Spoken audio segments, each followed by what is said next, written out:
Sandali pa lang napapansin na nila mga gawi kong parang hindi pambabae. Kasi bis na Chinese garter, laruan ko ay text sa cholens. Tapos ko jamming ko lagi noon mga sigang lalaki sa amin.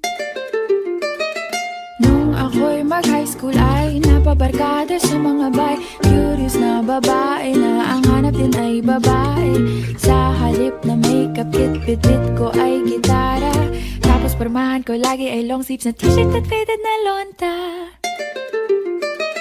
Pero nung makilala kita, nagbagong bigla ang aking timpla. Natutuwa ko na magpariban at mag-ahit ng kilay at least once a month. Hindi ko alam kung anong meron ka na sa akin ay nagpalambot ng bigla. Sinong mag-aakalang lalaki pala ang bibiyag sa tulad kong tigring gala. Kahit ako'y titibok-tibok, puso ko ay titibok-tibok pa rin sa'yo. Isang halik mo lamang at ako ay tinatablan. At ang aking pagkababae ay nabubuhayan na para bang bulaklak na namumukadkad. Dahil alaga mo sa dilig at katamtamang sikat ng araw-araw mong pag-ibig sa aking buhay nagpapasarap.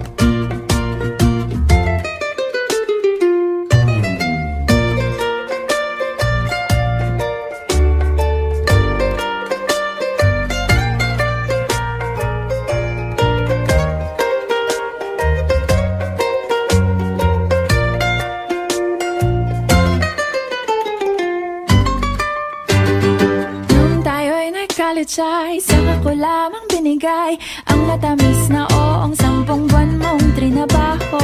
Sa halip na tsokolate at tipikal na mga diskarte, nabihag mo ko sa mga tula at sa mga kata mong pabebe.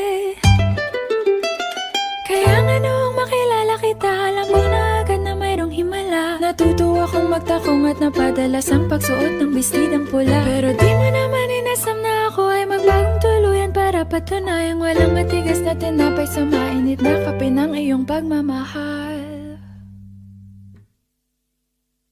Kahit ako'y titibok-tibok, puso ko ay titibok-tibok pa rin sa'yo.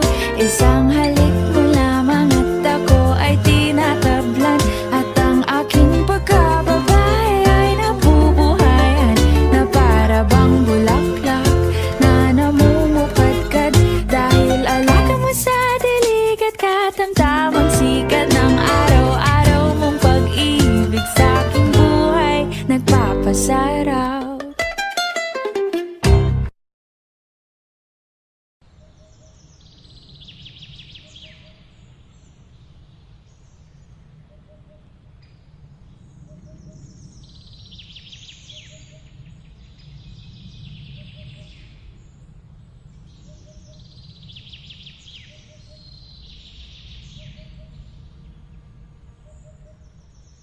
Kahit ako'y titibok-tibok,